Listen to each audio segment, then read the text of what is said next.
Buenas noches a todos y bienvenidos a un episodio nuevo de Tiempos Raros.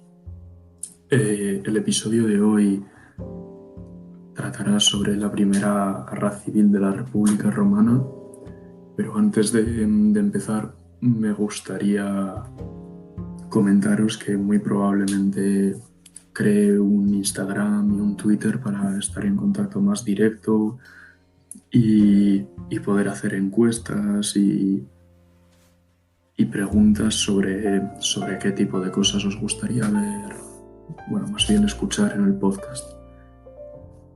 Es el segundo episodio el primero si no contamos el piloto, y espero que os guste. He intentado solucionar los problemas de sonido y de la música, porque algunos me comentaron que estaba demasiado alta. Bueno, pues espero que vaya algo mejor. Y comenzamos. La Primera Guerra Civil de la República Romana fue el primero de los grandes conflictos militares políticos de la República Romana que sucedieron durante el siglo I a.C. y que conducirían a la desestabilización y, en última instancia, al nombramiento de Augusto como primer emperador. La guerra tuvo lugar cuando los líderes de las dos facciones enfrentadas en el Senado, Sila, que representaba a los optimates, y Cayo Mario, el cual representaba a los populares, compitieron por el honor de liderar la guerra contra Mitrídates VI, que era rey de Ponto, que es una provincia que se encuentra en Asia Menor. Bueno, posteriormente provincia romana, pero en esos tiempos era un reino. Y Mitrídates VI había invadido la provincia romana de Asia y ordenado el asesinato de casi 80.000 romanos. Obviamente esto significaba la guerra, pero para ello la República tenía que escoger un líder para esa guerra. Al principio fue Sila, el de la facción de los optimates, una facción más conservadora que la de los populares, quien obtuvo el apoyo del Senado para liderar la guerra. Pero en cuanto salió de Roma para reunir al ejército, la facción popular anuló esta decisión recurriendo directamente al voto de la Asamblea de la Plebe, la cual otorgó el mando del ejército a Mario. Sila, sin dudarlo ni un instante, dio la vuelta y marchó sobre Roma con sus legiones. Es la primera vez que un general romano hace esto. Sin embargo, hay más casos que se dan. Por ejemplo, el propio Julio César lo hizo 50 años después, aproximadamente, y no fue el último. Fue un movimiento bastante atrevido, pues Roma se consideraba como patria sagrada y realmente no era concebible que uno de los generales que había jurado defenderla y protegerla entrase con legiones en su terreno. Bueno, pues Sila marchó sobre Roma y así hizo huir a Mario y se volvió a dar el mando. El Senado, forzado por Sila y las legiones leales a él, declaró enemigos de la República a Mario y a todos sus seguidores, y sin más dilación Sila embarcó hacia Grecia para enfrentarse a Mitrídates y librar la guerra. Sin embargo, tras la toma del poder de Sila en Roma, hubo elecciones consulares. Y uno de estos cónsules que salieron escogidos fue Lucio Cornelio Cina, que era de ideología popular en vez de optimate. Este cónsul aprovechó la ausencia de Sila para iniciar reformas de carácter popular, el cual estas reformas entraban en contradicción directa con los deseos de Sila, pues Sila les había hecho prometer a los dos nuevos cónsules que no iban a hacer reformas ni nada hasta que él volviese y se pudiese pactar. El Senado se enfadó y, con la ayuda del otro cónsul, exiliaron a Lucio Cornelio y hicieron así que éste escapase de la ciudad. Lucio Cornelio Cina se refugió en Nola y allí pidió ayuda a Mario, del cual había escapado de Roma cuando llegó Sila.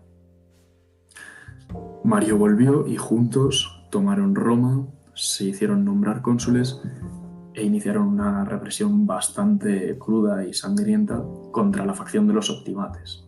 Sin embargo, tras unos pocos días en el cargo, Cayo Mario murió. Al poco tiempo, Sila terminó la guerra en Oriente con el Tratado de los Dárdanos y regresó a Italia, donde derrotó a los populares y se estableció como dictador. Reformó la Constitución republicana, cedió más poder al Senado y recordó el de los tribunos de la plebe y el de las asambleas populares. Así, usaba su poder militar para asegurar el poder político de su facción, algo que no era para nada nuevo en Roma, pero sí algo bastante truculento, pues al fin y al cabo estaba usando sus legiones prácticamente para extorsionar. Un año antes de morir, Sila renunció a su cargo de dictador y se retiró de la vida política. Esto es un breve resumen de lo que sucedió y ahora, poco a poco, espero que os haya entrado el ganchito. Os iré contando algo más de detalles y explicando cuáles fueron las consecuencias, cómo se llevó la guerra y eso.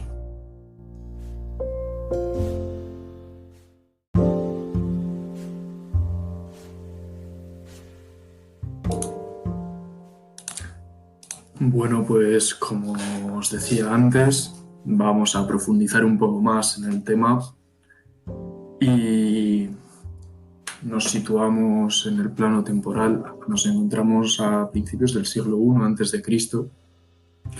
o en el siglo VIII desde la fundación de Roma, que era el calendario que usaban los romanos, porque obviamente no tiene mucho sentido usar el 1 a.C. cuando todavía no ha habido un Cristo. Pero bueno, en este siglo la República Romana entró en una nueva fase. Después de haber conquistado su hegemonía mediterránea, había destruido a la República de Cartago en las 3 guerras púnicas, había conquistado Macedonia y los restos del Imperio Seleucida, lo cual era importante porque eran restos del Imperio de Alejandro Magno, y así la República Romana se había consolidado como la mayor potencia del Mediterráneo. Sin embargo, esta continua expansión, el crecimiento demográfico y económico provocaron una crisis del modelo de Estado. Esto llevó a una fragmentación de la sociedad romana y aumentó enormemente la polarización social y política. El Senado se vio dividido con la aparición de 2 facciones: los populares, que representaban a la facción reformista, que apostaba por expandir la ciudadanía a los nuevos súbditos de Roma y de dotar de una mayor democratización a las instituciones mediante el incremento del poder de las asambleas. Sé que no es muy exacto históricamente hablando, pero por ponerlo en contexto podríamos decir que los populares eran como una facción más izquierdista, aunque realmente también es cierto que, aunque hablaran de los beneficios del pueblo y tal, muchas veces eran excusas para líderes que buscaban hacerse con poder en la República. Y por el otro lado tenemos la facción de los optimates, que eran aristócratas conservadores y que buscaban limitar el poder de las asambleas populares y aumentar el poder del Senado, consolidando así pues la idea de Roma como una república oligárquica en vez de un ente más democrático. Bueno, pues en este siglo, en el año 112 a.C., se declaró la Guerra de Yugurta entre la República Romana y el Reino de Numidia. Esta guerra evidencia bastante claramente las debilidades de la República. Esto es así porque Yugurta se mantiene en el poder sobornando y comprando oficiales militares y funcionarios romanos, manteniendo así la guerra y manteniéndose en el poder. Cayo Mario, el líder de la facción de los populares de esta época, del que ya os he hablado en el pequeño resumen antes, luchó como oficial en Numidia. y allí ganó bastante fama que cuando regresó a Roma la usó para aumentar sus probabilidades de ser cónsul. Esto es algo muy común en la sociedad romana, que los éxitos militares pues, vayan asociados a éxitos políticos. Pues te daba de popularidad entre el pueblo, los senadores te veían como un defensor de la república, tal. Y obviamente traía muchos beneficios. Ya en Roma, Cayo Mario criticó duramente al general al mando de las tropas contra Numidia, Quinto Cecilio Metelo, y le acusaba de prolongar la guerra innecesariamente solo para su propio beneficio, pues Quinto Cecilio Metelo estaba ganando mucho dinero con las corruptelas de la guerra, saqueos y demás. En el año 107 a.C., Mario fue elegido cónsul e intentó hacerse con el mando de la guerra contra Numidia, pero el Senado, que tenía una mayoría conservadora optimate, se negó a concederle tropas. Ante esta situación, Cayo Mario pronunció unos discursos bastante violentos contra los conservadores e inició el reclutamiento de voluntarios entre su clientela y las clases más desfavorecidas, y reclutó así un ejército con el que regresó a Numidia. Mario tenía de lugarteniente a Sila, que su ideología política era conservadora, era miembro de la facción optimate. Estos dos hombres, Cayo Mario y Sila, derrotaron al reino de Numidia y capturaron a su rey Yugurta en el 105 a.C. Sila, mediante un acuerdo con el suegro de Yugurta, Boco I, consiguió la captura de Yugurta. Claro, esto nos crea un problema porque Yugurta se rinde ante Sila, que era un lugarteniente de Cayo Mario, y no ante Cayo Mario, que era el que estaba liderando a uno de los ejércitos, al principal ejército. Esto les sirve de pretexto a los optimates conservadores, a los optimates, para menospreciar a Mario y erigir a Sila como paladín de la República. Esta causa fue lo que dio origen a la enemistad y el odio entre estos dos hombres que anteriormente, pues, si bien no habían sido grandes amigos, sí que habían sido compañeros de armas. Plutarco dice que en circunstancias tan nimias y pueriles se fundamentó el odio de ambos, que más tarde condujo a los desmanes de la guerra civil y después a la tiranía y a la subversión de todo el Estado. Tras esta victoria en Numidia, Roma tuvo que hacer frente a una gran invasión de cimbrios y teutones, aproximadamente un año después. Y esto, obviamente, teniendo enemigos externos, aplazó las diferencias entre Sila y Mario que evitaron el conflicto. Sila permaneció bajo las órdenes de Cayo Mario en las sucesivas campañas y dirigió una expedición con éxito contra una tribu. Llegó a ser tribuno militar y destacó en diferentes acciones. Sila se dice que dirigía personalmente su caballería, por lo que, aparte de ser un muy buen estratega, nos indica que era también un gran soldado y un buen guerrero. Bueno, pues la disputa con Mario, entre Sila y Mario, se hizo más abierta y se manifestó tras la victoria sobre una tribu del norte llamada los Cimbrios. Esto es porque Sila reclamó más crédito por su actuación en una batalla y Mario, como líder del ejército, se negaba a concederles. Querían más honores y tal, y Mario pues no decía que no había sido para tanto. Hubo un tiempo en el que Mario se ausentó de Roma y hubo unos años de paz relativa, aunque en las calles pues ya se iba fraguando ese ambiente de tensión y de guerra civil. El Senado, en estos años en los que Mario estuvo fuera de Roma, controlaba el poder. Sin embargo, en el año 95 a.C. se publicó la Ley Licinia Mucia, que se dirigía contra los aliados romanos de la península itálica. Y esta ley lo que decía era que si habían obtenido la ciudadanía romana de forma fraudulenta, según esta nueva ley, obviamente, antes pues no lo era, ya no eran ciudadanos romanos de pleno derecho, y esto provocó un fuerte malestar entre ellos. En el 92 a.C. fue elegido tribuno de la plebe Marco Livio Druso, que inició una serie de medidas algo demagógicas, como una nueva ley frumentaria y una devaluación del sestercio de plata. También estableció un acuerdo secreto con los aliados, es decir, estos italianos no romanos,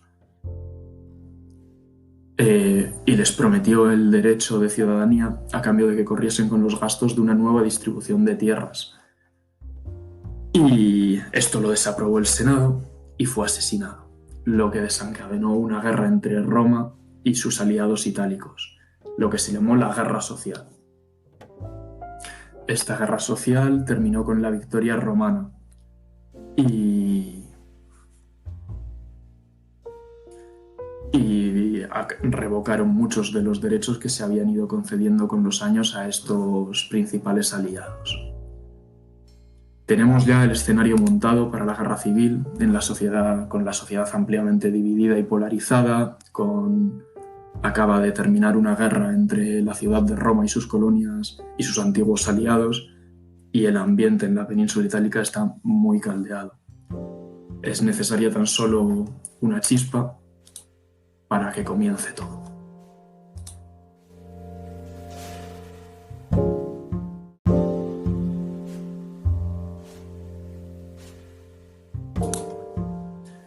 Y esta chispa la veremos en el podcast de la semana que viene, porque veo que se está haciendo largo.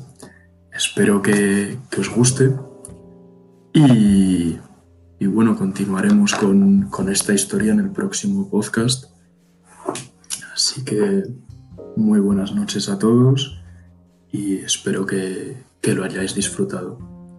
Recordad que para cualquier cosa, para cuando salga este episodio, me tendréis en Instagram y probablemente también en Twitter.